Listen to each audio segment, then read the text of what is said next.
Chris, how did you get your start in the music business? Well, Russ, that's a long, long story. As a matter of fact, I got started when I was about 3 years old over in Denmark where I was born. My parents got me to do all the little talent contests in the Tivoli there, and I won these various talent contests and got started in Denmark. And coming over here, I've done Kitties on Camera for CFRN a couple of times, and just the local talent shows. Was there actually a pop country type of music existing in Denmark when you were there, or is that something that you've just gotten into since you came to Canada? Well, I have gotten into it in the last 3 or 4 years. As a matter of fact, I was a rock fan for a while. But when I was in Denmark, it was mostly like the classical and middle-of-the-road stuff. They didn't really have anything really heavy rock or really country.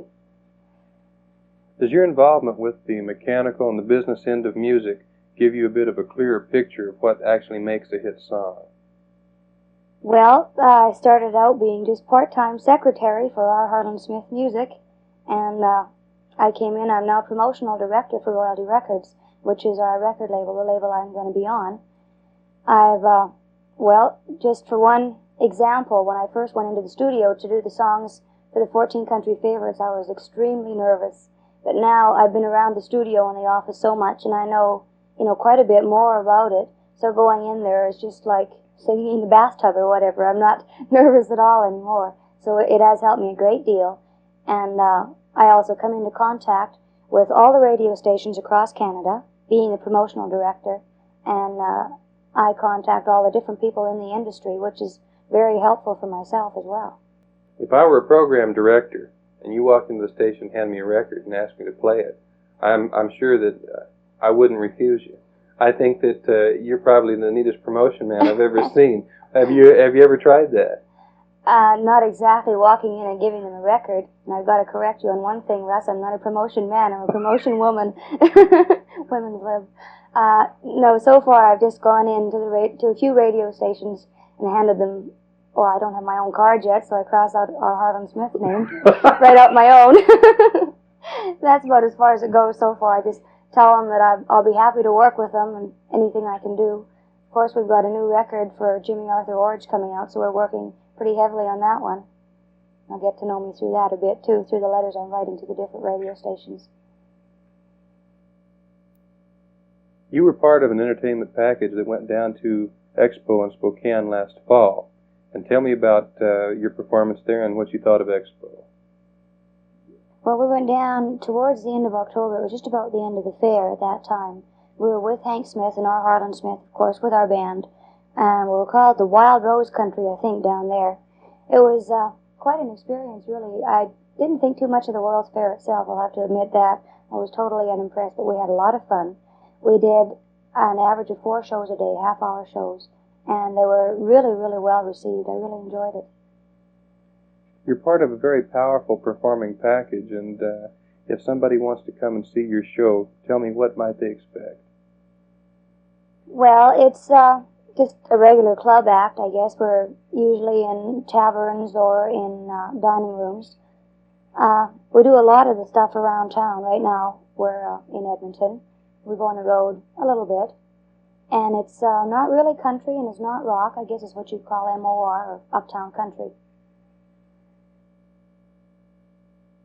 Your first recording effort was a part of a country album whereby several artists appeared. Tell me about the album and how it's doing. It's called the 14 Country Favorites Volume 1. We're planning a second one already. This one, Jimmy Arthur Orridge was on it, as well as our Harlan Smith and myself, Cheryl Keeler from Calgary, Joe Kozak, the guy that runs the recording studio here, and Jan Lapine, one of the girls in our vocal group. I did the 2 Donna Fargo songs on it, Happiest Girl in the Whole USA and Funny Face, and it's selling really, really well. We've got a couple of commercials on it, television commercials, and it's just being accepted really well. I happen to know you have a fine album on the way, all of your own. What are you going to call the album, and when can we expect it? Well, Russ, I hope it's going to be a dandy album. We're sure working hard on it.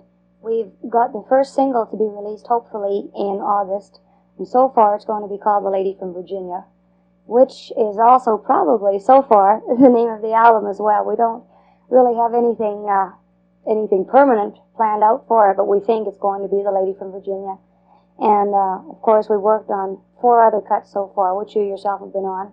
They're going very well. Is there a particular element that you look for in a song when choosing something to record or to perform? That's a hard question. It's got to appeal to me personally. I won't sing anything that's really hokey, that's really, really country.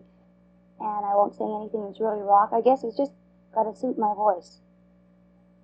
As well as making your personal recording debut in this new album, you've also stepped out as a writer with a tune called I Love You in a Song, and it's a dandy song, and I didn't know you were a writer. Do you plan to continue writing? Well, so far I've written only about 5 tunes you can actually call songs.